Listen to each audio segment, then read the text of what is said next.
Si e keni parë ju, ose më saktë, si e keni lexuar ju atë vendim të Qeverisë së Shteteve të Bashkuara të Amerikës për të sankcionuar kompaninë NIS të naftës dhe gazit, e cila kishte shumicë kuotash nga Gazpromi dhe Gaznefti. A është kjo një lëvizje pikërisht në drejtimin që përmendë pak më herët, të ndarjes së zonave të influencës mes lindjes dhe perëndimit në Ballkanin Perëndimor?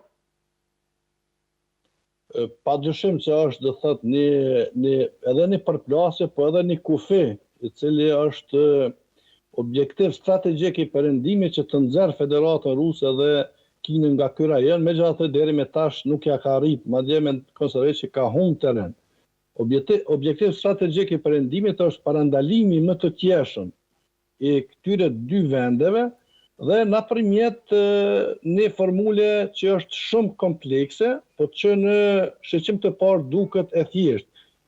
Stabilizimi i Ballkanit përmes integrimit në strukturat euroatlantike.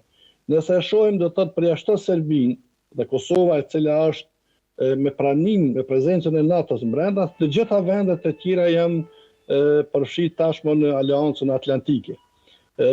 Perëndimi në vazhdimsi ka qenë i alarmum për sjelljen e Serbisë në disfavor të stabilizimit të rajonit dhe ko pas kohë ka ndërmarrë masa të tilla, siç ju e tha, duke sankcionuar edhe korporata vitale të cilat janë për ekonominë e shtetit serb.